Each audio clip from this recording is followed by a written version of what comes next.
Chapter 1. The Silent Excavation. The earth, a resilient titan, yielded grudgingly to the assault of steel and muscle.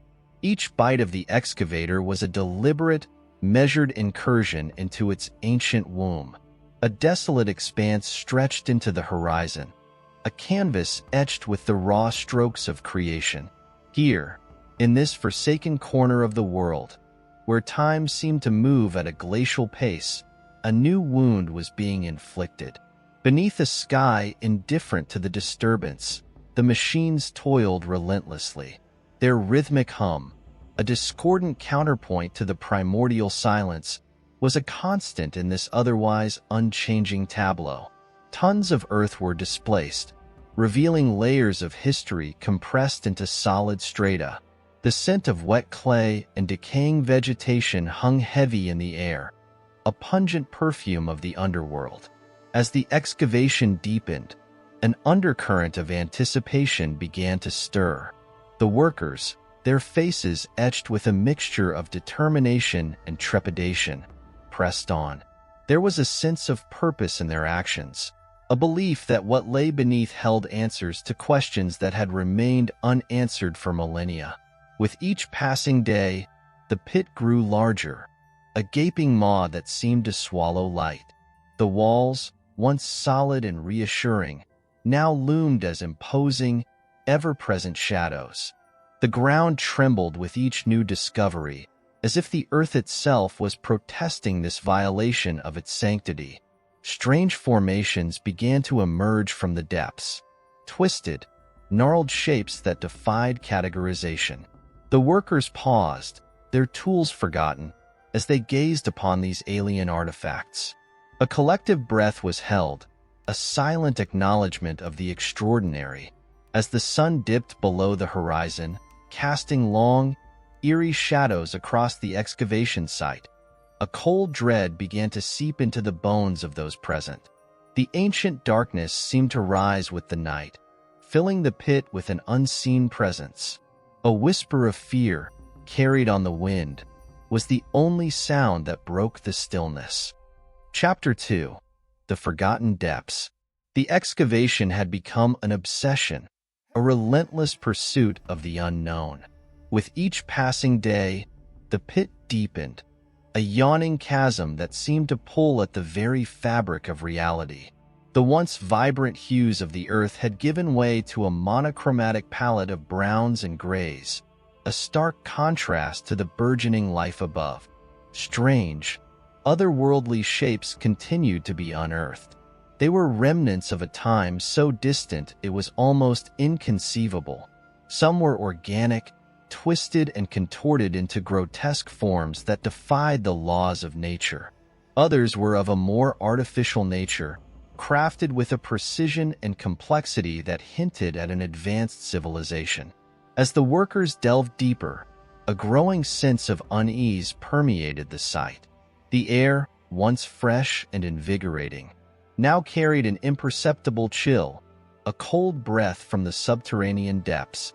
Shadows danced and writhed in the corners of their vision, taking on grotesque shapes in the flickering light of the lamps. The ground itself seemed to be alive, shifting and groaning under the immense pressure of the overlying earth. Tremors, once infrequent, had become a daily occurrence, sending shivers down spines and raising fears of collapse. A peculiar odor, a mix of decay and something indefinable, had begun to seep up from below. It was a scent that clung to the senses, a persistent reminder of the horrors that lay concealed in the darkness. The men worked on, their faces masks of grim determination, but their eyes held a flicker of fear that could not be hidden. Night brought a descent into true terror. The excavation site transformed into a shadowy abyss, a place where the mind conjured its most dreadful nightmares. Strange noises echoed through the darkness, a cacophony of whispers, groans, and distant howls. The workers, huddled together for warmth and courage, would stare into the inky blackness, their hearts pounding in their chests. Something was stirring in the depths, something ancient and malevolent. And as the excavation progressed, it was becoming increasingly clear that they were not alone. Chapter 3: Echoes of the Past. The pit had become a tomb of secrets, a repository of forgotten knowledge. With each passing day, the excavation unearthed more and more of the enigmatic past. Intricate carvings adorned with symbols unknown to any living language covered the walls of subterranean chambers. These were not mere decorations, but rather complex narratives etched into stone, a silent testament to a civilization of unimaginable power and wisdom. As the workers ventured deeper, they began to encounter structures of colossal proportions. These were not the remnants of buildings, but something more akin to organic architecture, as if the very earth itself had been molded into impossibly complex forms. A sense of awe mingled with dread as they explored these subterranean cathedrals. In the heart of the complex, a central chamber emerged, a space filled with an otherworldly light. At its center, a monolithic structure stood, its surface covered in symbols that seemed to glow with an inner radiance. As they drew closer, the workers felt a strange pull, an invisible force that drew them towards the monolith. Strange occurrences began to manifest. Shadows took on a life of their own, twisting and contorting into grotesque shapes. Whispers carried on the wind, fragments of a language lost to time. The air grew heavy with an unseen presence, a malevolent force that seemed to seep from the very stones. Fear, once a distant companion, had now become a constant companion. Sleep was a fleeting respite, filled with nightmares of subterranean horrors. The workers clung to each other for solace, their bond forged in the crucible of terror. As they delved deeper into the heart of the ancient complex, they realized with a growing horror that they were not merely explorers, but unwilling participants in a ritual of unimaginable antiquity. The echoes of the past were growing louder, and with each passing hour, it became clearer that they were being drawn into a darkness from which there might be no escape. Chapter 4: A Glimpse of the Unseen. The subterranean world had become a labyrinth of shadows and echoes. With each deeper penetration, the air grew colder, the pressure more intense. The ancient structures, once awe-inspiring, now seemed to press in from all sides, their immense weight a constant threat. Strange phenomena began to occur with increasing frequency. Objects moved of their own accord, defying the laws of gravity. Shadows took on grotesque, sentient forms, their movements fluid and purposeful. A low, guttural humming filled the air, a constant drone that seeped into the minds of those below. The workers, their minds frayed at the edges, clung to the remnants of their sanity. Their eyes, once filled with a sense of adventure, now held a haunted look, a reflection of the horrors they had witnessed.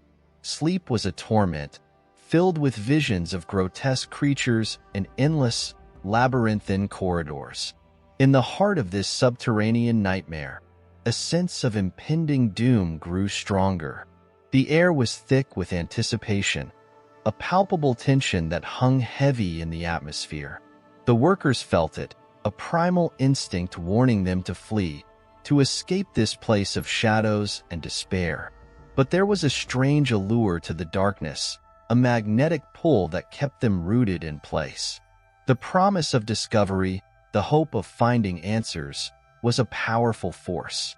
It was a dangerous addiction, a craving for knowledge that threatened to consume them entirely. As they ventured deeper, they began to see glimpses of something beyond comprehension. Shadows moved with a speed and purpose that defied the laws of nature. Eyes, glowing with an unnatural light, peered out from the darkness. And then, for a brief, terrifying moment, one of the workers caught a glimpse of something truly horrifying. A shape, vast and amorphous, moved through the shadows. Its presence felt more than seen. It was a glimpse into the abyss, a chilling reminder of the true nature of the darkness that surrounded them. Chapter 5. The Uninvited Guest. A new entity had joined their ranks, an unseen presence that moved through the subterranean labyrinth with an eerie familiarity. It was not human, nor was it of this world. Its form was indistinct, a flickering shadow that shifted and changed with each passing moment. The workers felt its presence as a cold draft, a sudden chill that crept into their bones. It was a whisper in the darkness, a phantom touch on the skin. Fear, once a constant companion, now transformed into abject terror. They moved through the subterranean world as hunted prey, their senses heightened, their minds racing. The entity seemed to delight in their fear, toying with them like a cat with a mouse. It would appear in fleeting glimpses, a distorted figure at the edge of vision, then vanish without a trace.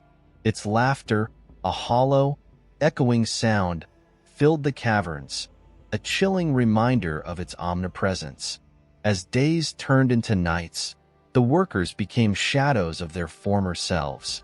Their eyes were haunted, their movements jerky and unpredictable. Paranoia gnawed at their minds, turning them against each other. Accusations were whispered in the darkness, as each man blamed the other for the horrors they endured. The entity thrived on their fear, growing stronger with each passing moment. It was a parasite, feeding on their terror, and it was clear that it would not be satisfied until it had consumed them all.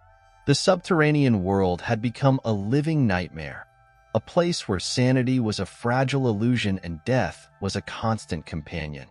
Chapter 6. The Crawling Darkness. The darkness was no longer a mere absence of light. It had become a tangible entity, a creeping, crawling horror that consumed everything in its path. It was a living shadow, a malevolent force that seeped into the minds of the workers, twisting their perceptions and eroding their sanity. The subterranean labyrinth had transformed into a grotesque, organic entity. The walls pulsed with an unnatural rhythm, as if alive and breathing. Strange, gelatinous substances oozed from cracks in the stone, forming grotesque, pulsating shapes. The air was thick with the scent of decay, a nauseating perfume that clung to the senses. The workers moved through this nightmare realm with a sense of detached resignation. Their bodies were mere vessels, hollowed out by fear and exhaustion. They stumbled through the darkness, their eyes wide with terror, their minds numbed by the relentless horror. The entity, whatever it was, seemed to grow stronger with each passing hour. Its presence was felt as a cold, clammy hand, a suffocating pressure that made breathing difficult. It was a whisper in the darkness, a promise of pain and suffering. The ground beneath their feet began to shift and heave, as if the earth itself was in agony. Cracks appeared, widening with each tremor, threatening to swallow them whole. The workers clung to each other, their fear amplified by the growing instability of their surroundings. They were trapped, prisoners in a subterranean hell of their own making. There was no escape, no hope, only the relentless advance of the crawling darkness. And as they huddled together, their bodies trembling with fear, they knew that the end was near. Chapter 7. A Taste of Mortality. The first death came as a shock, a jarring interruption to the relentless descent into madness. One moment, a man was there, his body racked with fear, his eyes filled with a desperate hope. The next, he was gone, vanished without a trace, leaving behind only a growing sense of dread. The others huddled together, their fear amplified by the sudden absence of their comrade. They whispered amongst themselves, their voices filled with a mix of terror and disbelief. They had come to expect the darkness, to accept the creeping horror that surrounded them, but death was a different beast entirely. It was a taste of mortality, a reminder that they were not invincible, that their lives hung by a thread. The fear that had gnawed at them before was now a ravenous beast, consuming their minds and bodies. They moved through the subterranean labyrinth with a new sense of urgency, their steps quickened by the knowledge that they could be the next to disappear. The entity that stalked them seemed to delight in their fear, its presence growing stronger with each passing day. It was a predator, patient and cunning, waiting for the right moment to strike. The workers moved through the darkness like wounded animals, their senses heightened, their bodies tense. They knew that they were being hunted, that their lives were forfeit. Yet, they pressed on, driven by a strange compulsion to uncover the secrets of this subterranean world. It was a deadly addiction, a thirst for knowledge that consumed them, even as it consumed their lives. The end was coming, they could feel it. The darkness was closing in, and with each passing moment, their chances of survival dwindled. They were alone, trapped in a nightmare of their own making, and there was no escape. Chapter 8: The Labyrinth of Fear. The subterranean labyrinth had become a living nightmare, a place where reality dissolved into a grotesque parody of itself. The corridors stretched on endlessly, a maze of shadows and echoes. With each turn, the sense of disorientation deepened, as if the very fabric of space itself was being twisted and warped. The walls were no longer solid stone, but shifting, amorphous masses that seemed to breathe and pulse. Strange, organic growths clung to the surfaces, their tendrils reaching out like hungry fingers. The air was thick with the scent of decay, a nauseating perfume that clung to the senses and induced a creeping sense of nausea. The group moved through this underworld with the slow, deliberate steps of sleepwalkers. Their eyes were wide with fear, their minds numbed by the relentless horror.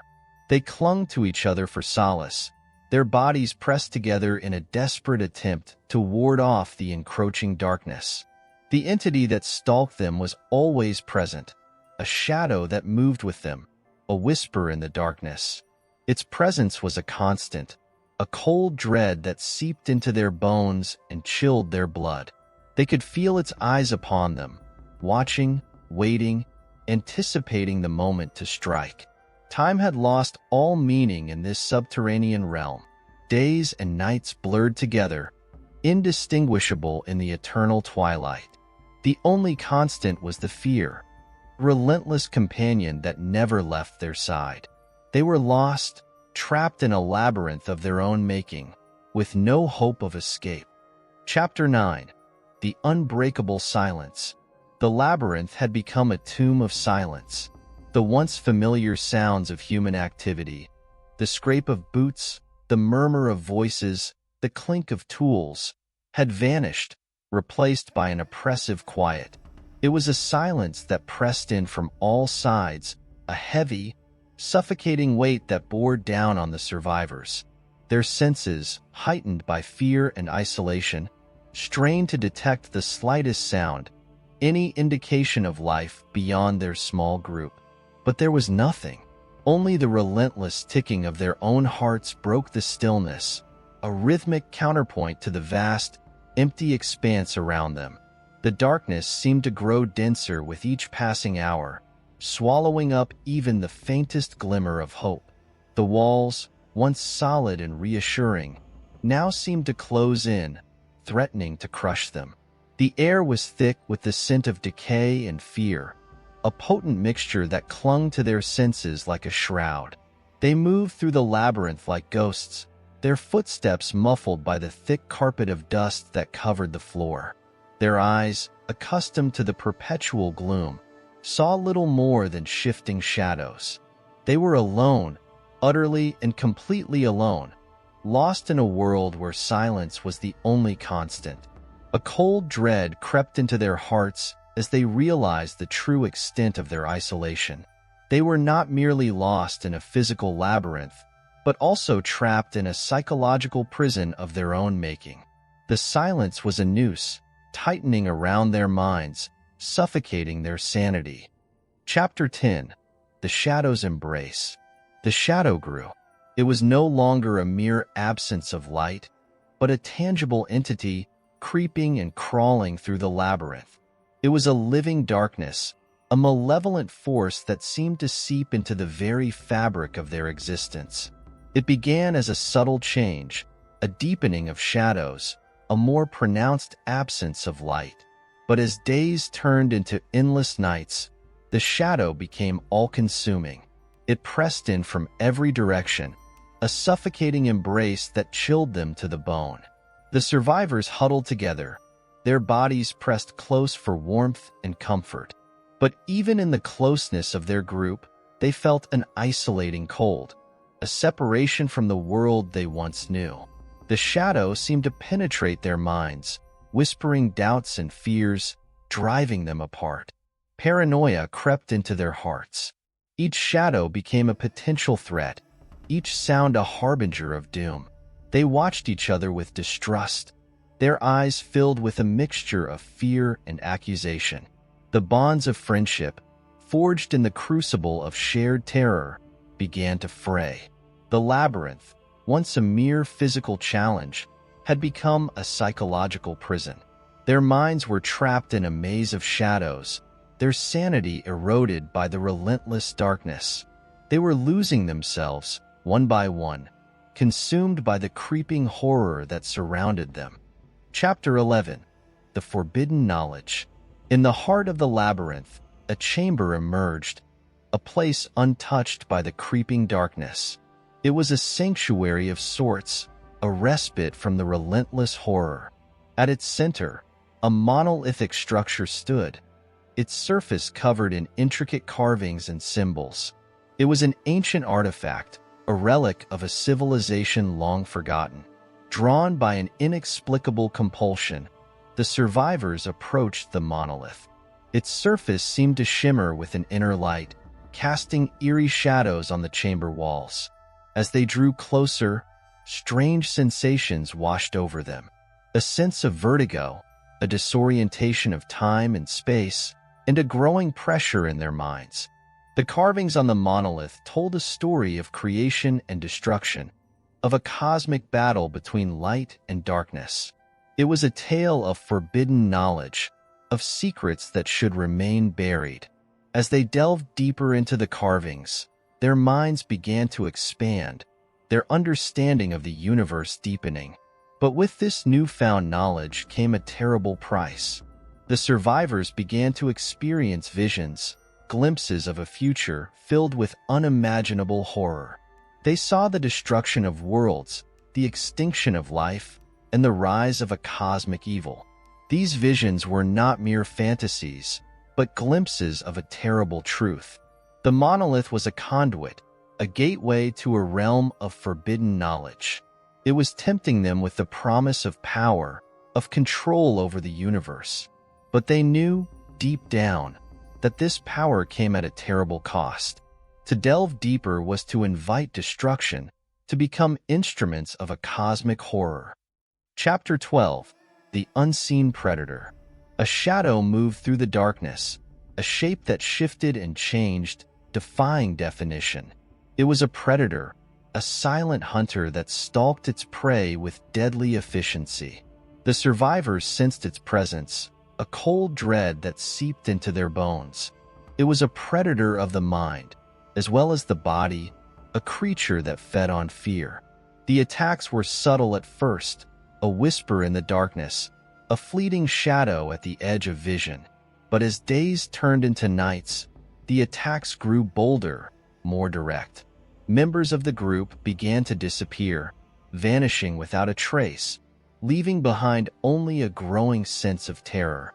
The survivors huddled together, their fear amplified by the unseen threat. They whispered amongst themselves, their voices filled with a mix of terror and desperation. They armed themselves with crude weapons, their hands trembling as they gripped the makeshift tools. Paranoia consumed them. Each shadow became a potential enemy, each sound a harbinger of doom. They watched each other with distrust, their eyes filled with a mixture of fear and accusation.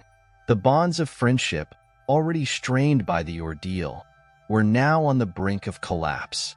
The unseen predator was patient, biding its time. It knew that fear was its greatest weapon, that it could break the strongest will.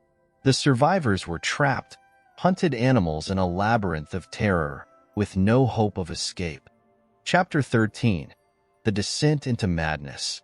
The labyrinth had become a crucible of madness. The once human survivors were now mere shadows of themselves, their minds fractured by the relentless horror.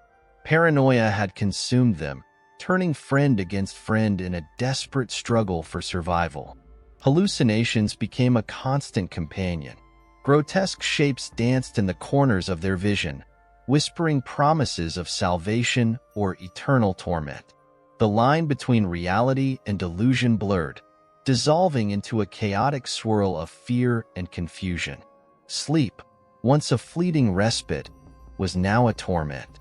Nightmares consumed their minds, filled with images of unspeakable horror.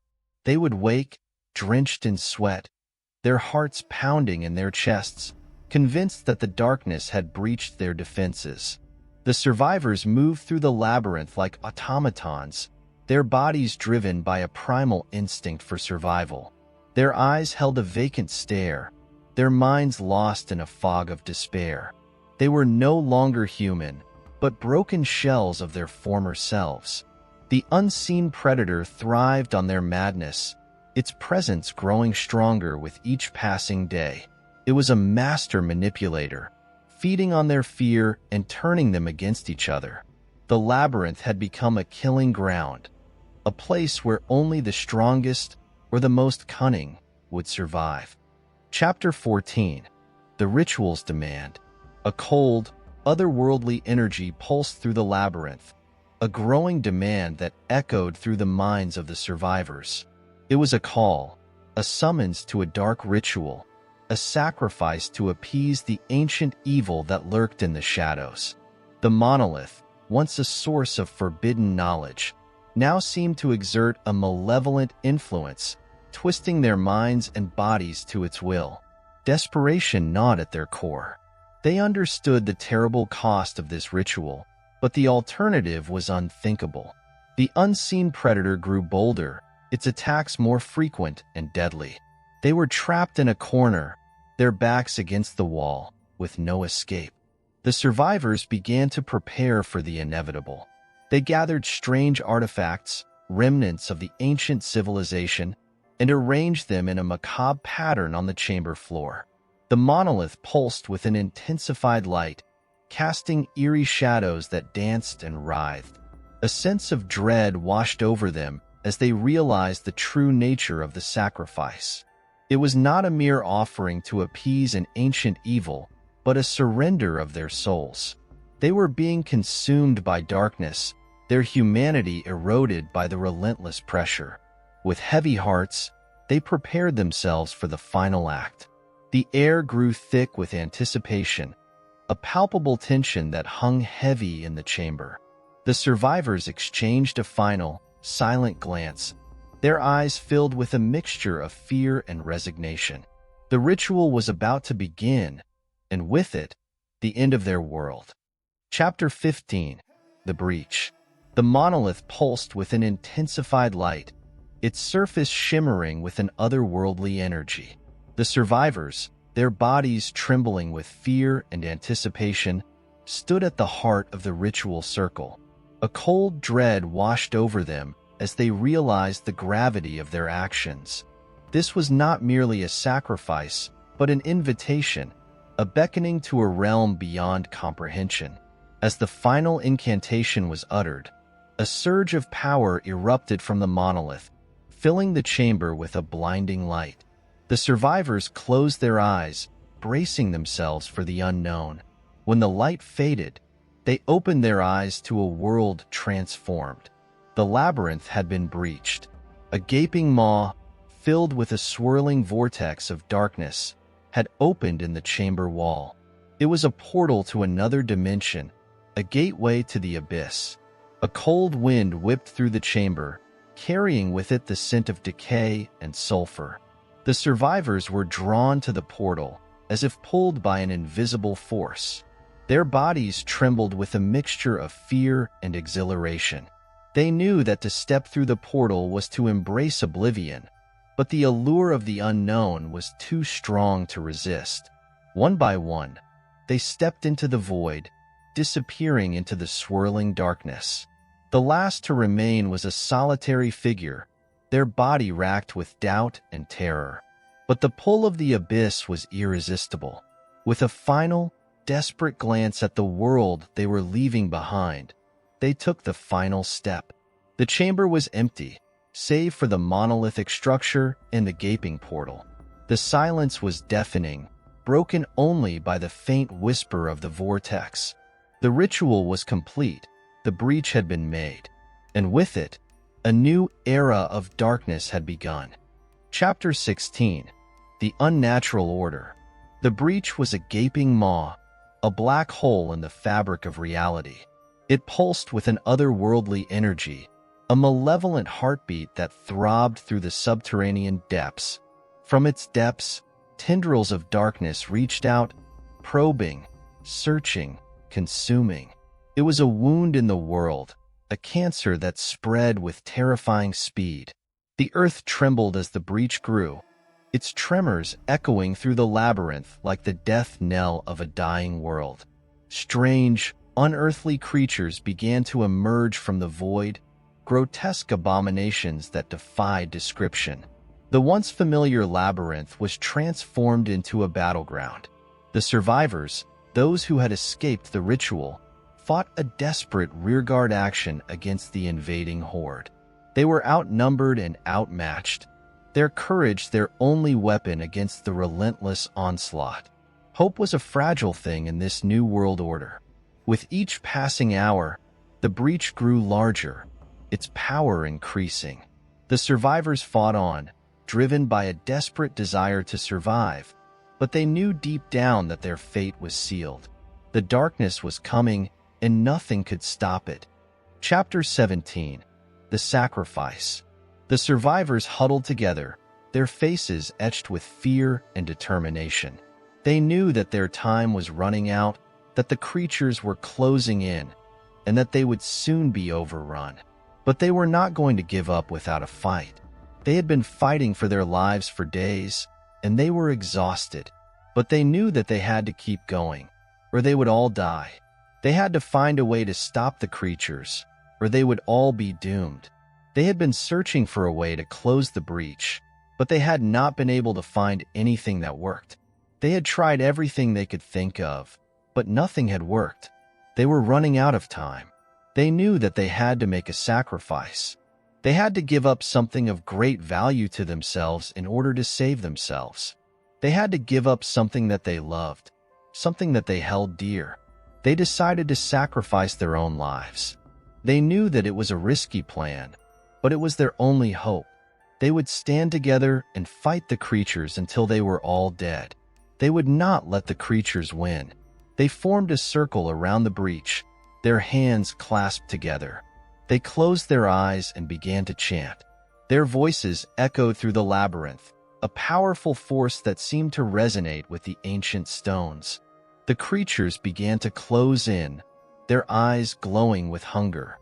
But the survivors stood their ground, their faces set in determination. They knew that they were going to die, but they were not going to give up without a fight.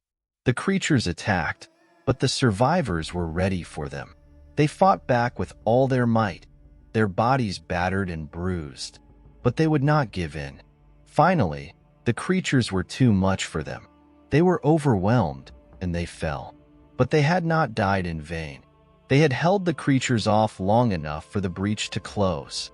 The survivors were dead, but their sacrifice had not been in vain. They had saved the world from the creatures, and they had ensured that the human race would survive. They were heroes, and their memory would live on. Chapter 18. The Awakening. The survivors awoke in a world transformed.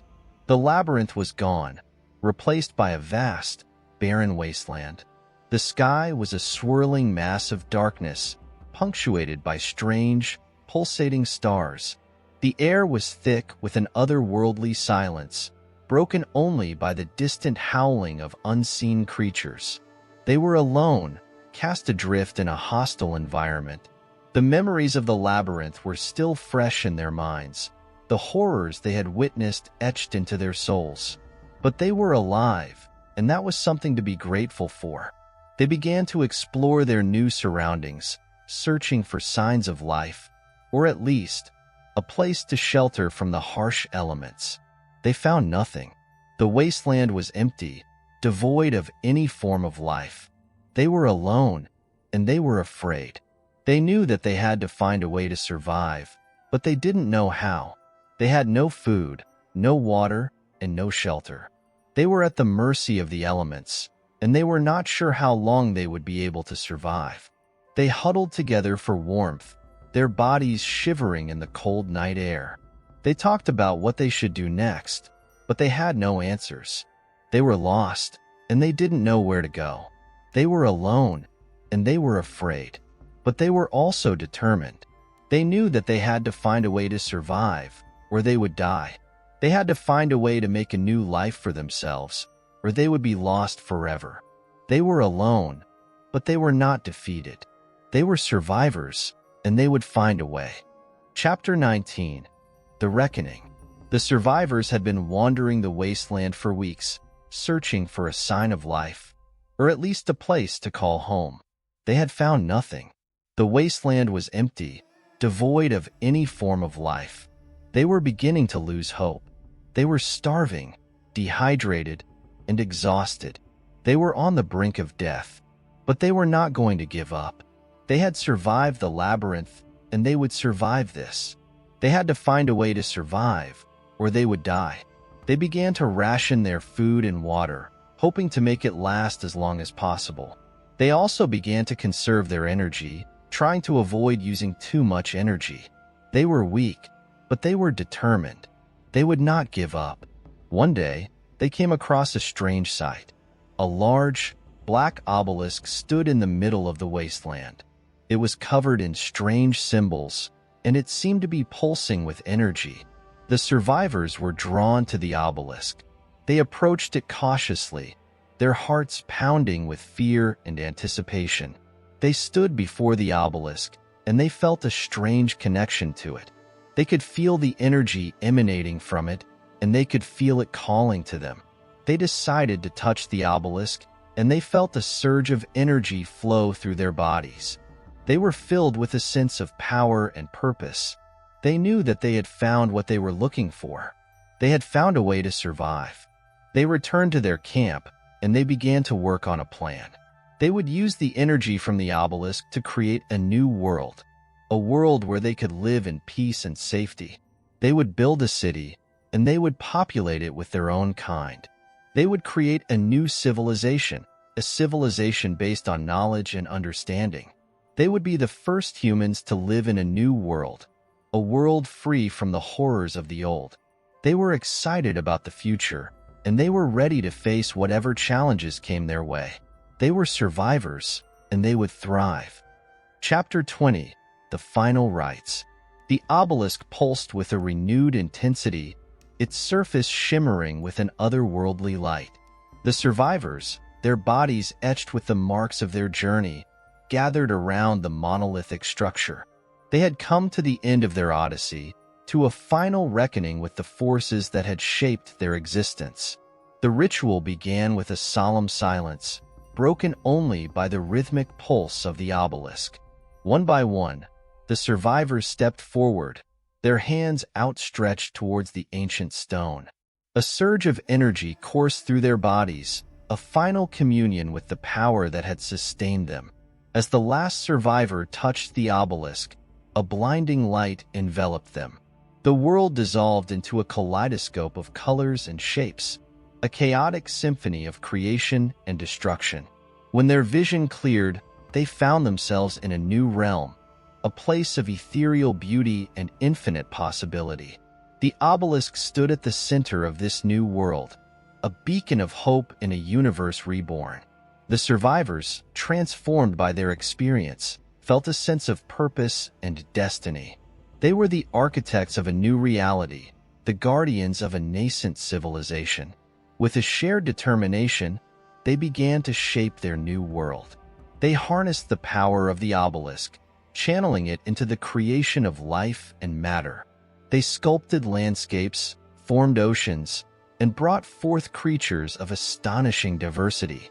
Their work was a labor of love, a testament to their resilience and their unwavering belief in the human spirit. They created a world of abundance, a place where knowledge and compassion would reign supreme. As the first dawn broke over their new world, the survivors stood together, their hearts filled with a sense of peace and fulfillment. They had endured unimaginable horrors, but they had emerged from the darkness stronger than ever before. They were the architects of a new beginning, the pioneers of a world without end, and as they gazed upon the beauty of their creation, they knew that their journey was far from over. The adventure had just begun. Chapter 21: The Unending Cycle. A chilling realization dawned upon the survivors. The world they had created, born from hope and resilience, was a mere echo of the one they had escaped. The same patterns of growth, decay, and renewal were repeating themselves, a cosmic cycle as relentless as fate. The once lush landscapes began to wither, the vibrant ecosystems to falter. The creatures they had nurtured grew wild and unpredictable, their harmony disrupted by an unseen force. A darkness, similar to the one that had plagued their previous world, crept into their hearts. Fear, a familiar specter, returned. The survivors, once beacons of hope, found themselves questioning their role in this grand cosmic design. Had they merely traded one prison for another? Were they destined to repeat the mistakes of the past? The obelisk, once a symbol of creation, now seemed a malevolent entity, controlling their destiny with an iron grip. The survivors felt a growing sense of alienation, as if they were mere pawns in a cosmic game. Despair crept in, a cold, insidious poison that eroded their spirits. They were trapped in an endless cycle, a prisoner of time itself. Yet, a flicker of defiance remained, a stubborn ember of hope in the face of overwhelming despair. They knew they had to break free from this cycle, to find a way to transcend their mortal limitations. The future of their world, and perhaps the universe itself, depended on it. Chapter 22: The Corrupted Soul. A subtle change began to manifest among the survivors. A darkness, once held at bay, seeped into their hearts. It started as a mere whisper, a doubt about their purpose, a question of their sanity. Yet, it grew with alarming rapidity, consuming their minds like a malignant tumor. The once harmonious society began to fracture. Accusations flew, distrust replaced camaraderie. The obelisk, once a symbol of hope, became a focus of resentment. Some believed it a malevolent force, manipulating their minds for its own ends. Others clung to the belief that it was a tool, misused and misunderstood. As the discord deepened, strange occurrences began to plague the once idyllic world. The creatures they had nurtured turned hostile, attacking without provocation. The land itself seemed to wither, its fertility depleted. The sky, once a canvas of hope, darkened, filled with ominous clouds. Fear, a familiar specter, returned with a vengeance. The survivors, once united by a common purpose, now found themselves divided by paranoia and suspicion. The world they had created was crumbling, and they were powerless to stop it. A sense of impending doom settled over the survivors. They were trapped in a nightmare of their own making, a cycle of creation and destruction that seemed inescapable. The obelisk, silent and indifferent, watched over their downfall, its enigmatic nature more terrifying than ever before. Chapter 23: The Last Remnants. A mere handful remained. The once vibrant civilization, birthed from hope and forged in adversity, had crumbled into dust.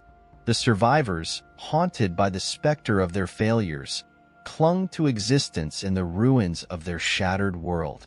The obelisk, once a beacon of promise, now stood as a silent sentinel of their demise. Its once radiant energy was dimmed, a reflection of the fading hope within the survivors.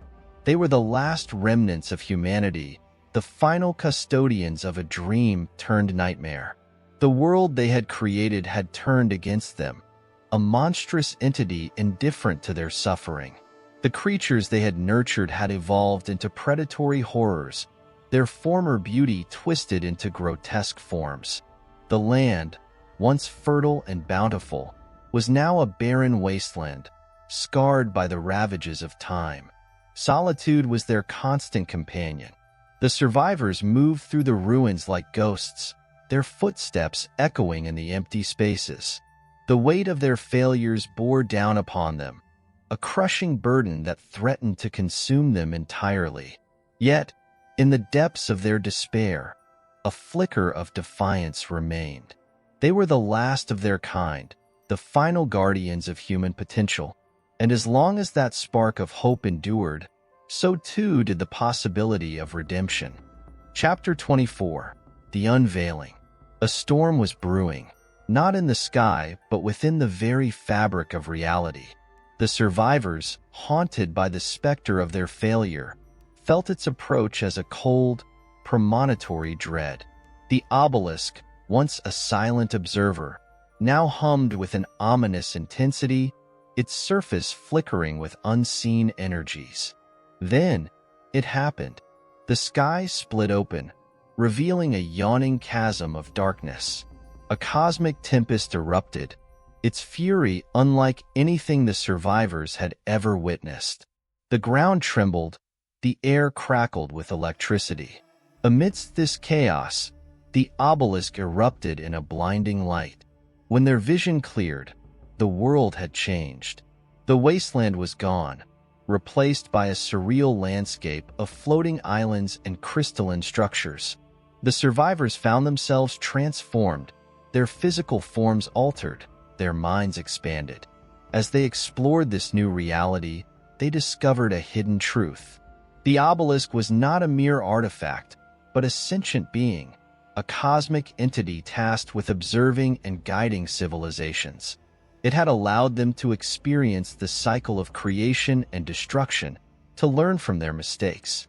The storm, they realized, was a necessary reset, a cleansing of the old to make way for the new.